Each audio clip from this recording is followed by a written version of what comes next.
Ćao svima, dobrodošli u moj novi video. Opet ja, opet pauza, ali nije moglo pre. Morao sam da stanem na noge u svakom smislu. Kao što možete da vidite, trenutno ne sedim u Passatu. Passat je moj nedovršeni projekat. Nedovršen je delom zato što je to bio moj jedini auto, što je sve naravno dodatno otežavalo i komplikovalo, a delom zato što nisam imao dovoljno dobre uslove i garažu za sređivanje tog auta. Kada su se uslovi poboljšali, a ja pronašao garažu koja je dosta bolja i o kojoj ću pričati u nekom drugom videu, razmišljao sam o kupovini drugog auta kojeg bih koristio dok se Passat sređuje, a kasnije kada se Passat završi da ostane kao neki projekat u kome će se uživati. Onda je moja lepša polovina na ulici videla ovaj auto i u moj hiperaktivni mozak upacila crvić interesovanja.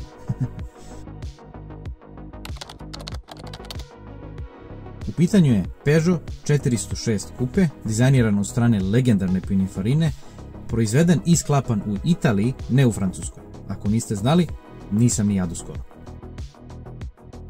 Narednih 7 dana sam proveo čitajući i istraživajući o tom autu i malo je reći da sam bio oduševljen, pa sam na kraju otišao u Mađarsku i kupio taj raritet od auta, ali nešto o tome malo kasnije dok vam pojasnim.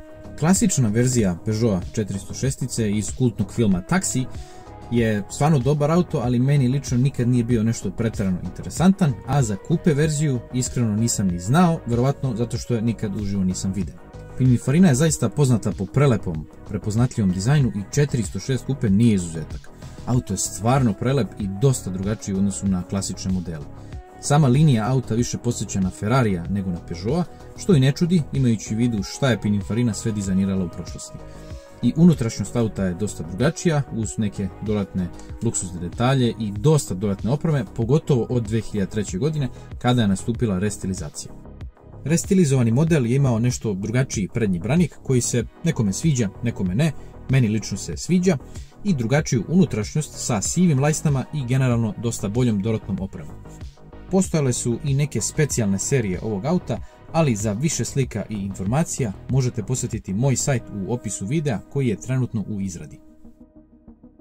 Pored dizajna, Pininfarina je bila zadužena i za proizvodnju svih delova koji su bili različiti, poput velikog dela karoserije koja je dosta ojačana u odnosu na standardne modele, koji su u to vreme bili ok, ali ne impresivni po pitanju bezbednosti i stabilnosti. Sva ta ojačanja i ukrućenja značajno doprinose bezbednosti i stabilnosti, za koju su većina autonovinara iz tog doba tvrdili da je na nivou konkurentnih BMW modela. U ponudi su bila 3 benzinska motora i jedan dizel motor, to jest 3.0 V6 koji je prvobitno isporučivao 190 konjskih snaga i 270 Nm obrtnog momenta, a kasnije uz dorade Porschea 207 konjskih snaga i 290 Nm obrtnog momenta, zatim 2.2 četvorocilindrični benzinski motor od 160 konjskih snaga i 220 Nm obrtnog momenta, 2.0 također četvorocilindrični benzinski motor od 135 konjskih snaga i 190 Nm, što je po mom mišljenju nedovoljno snažan motor za jedan ovakav auto, i na kraju 2.2 turbo dizel od 136 konjskih snaga i oko 320 Nm obrtnog momenta. Uz 3.0 i 2.0 motore se mogao upariti automatski menjač, a svi ostali modeli su dolazili sa petostepenim manuelnim menjačem. Pogon je naravno prednji, a uz 3.0 i neke 2.2 dizelske varijante su dolazile i Brembo kočnice. Ovaj auto se proizvodio do 2004. godine, a ja sam tražio isključivo facelift modele, znači od 2003. godine, što ih čini još ređim. Mislim da ih je ukupno napravljeno manje od 10.000. Nakon što sam umalo odustao, uspeo sam da pronađem jedan primjerak u Mađarskoj, što je ok, poprilično je blizu. Kontaktirao sam čovjeka, on mi je poslao dosta fotografija, video snimaka, papire od auta, to je sve delovalo ok. Broj šasije, car vertical izveštaj čist, idemo dalje. Seo sam u Passata koji je, iako nedovršen i ne baš skroz po mojoj volji, potpuno tehnički ispravan i uputio se, naravno sa mojom lepšom polovinom, u mesto Gjermeli na domak Budimpešta.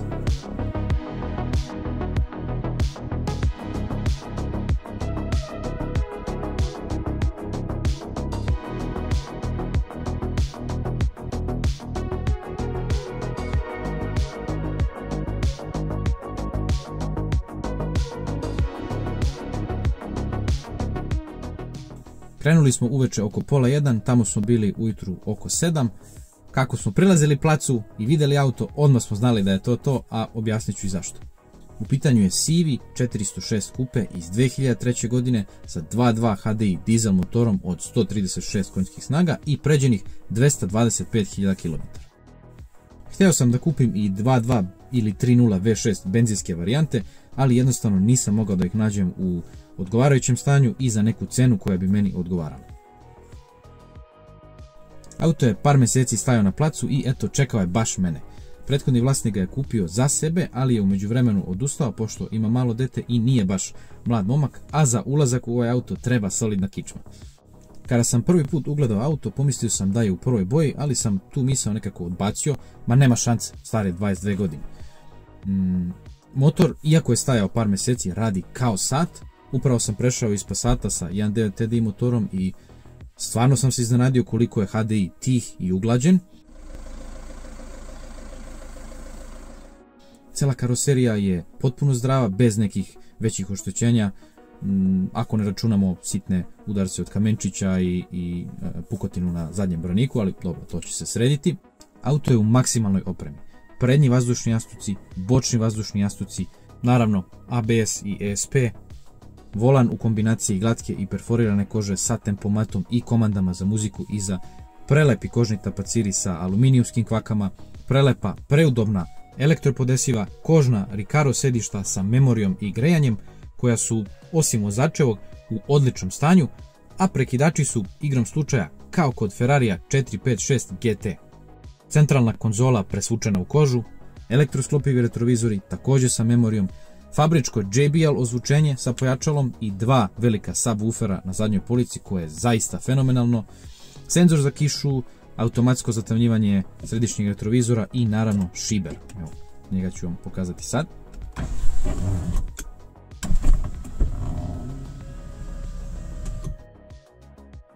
Ali hajde da ga ipak provozamo da steknem kompletan utisak. Posle promre vožnje mogu da kažem da je auto zaista udoban, zaista tih, čvrst, startan i da sve na njemu radi i da nema nikakvih čudnih zvukova. Marija, daj torbicu da plaćamo čovjeku. Glavni domaćin je bila mačka Boris. Početna cena auta je bila 2550 eura, što je čak i nešto niže od tržišne, a čovjek je i izgubio oko 1000 eura na ovom autu, što mi je i pokazao.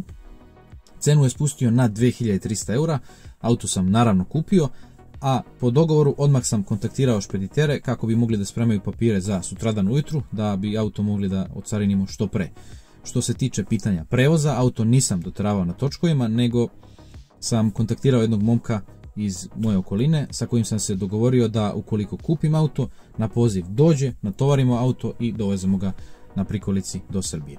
Ovom prilikom veliki pozdrav za Radomira koji je došao na reč i ispoštovao svaki dogovor. Dok smo čekali prikolicu, provozali smo se do Budimpešte koja je zaista lepa. Nešto kasnije prikolica dolazi, tovarimo auto i krećemo nazad za Srbiju.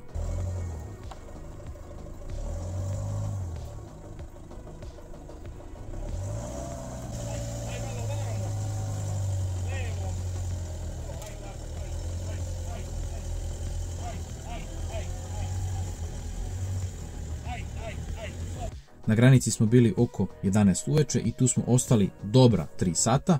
Naravno, bilo je nekih komplikacija, brojeva koji fale, pa to mora da se plati i tako dalje, ali dobro, i to smo rešili. Auto prevozimo u carinsko skladište i noćimo u Subotici.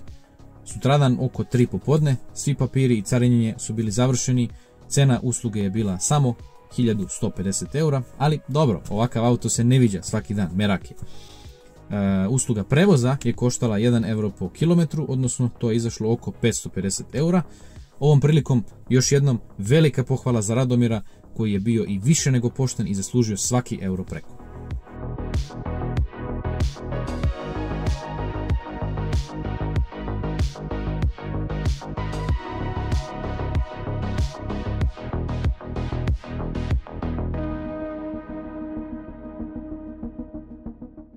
Auto stiže u Čačak, oprao sam ga i parkirao u garažu.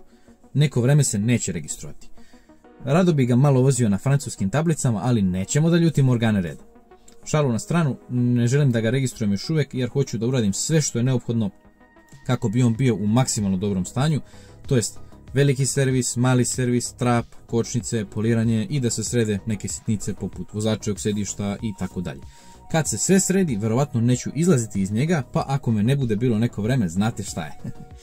I da ne zaboravim, auto jeste u prvoj boji. Izmerio sam debljinu laka uz pomoć uređaja za merenje debljine laka.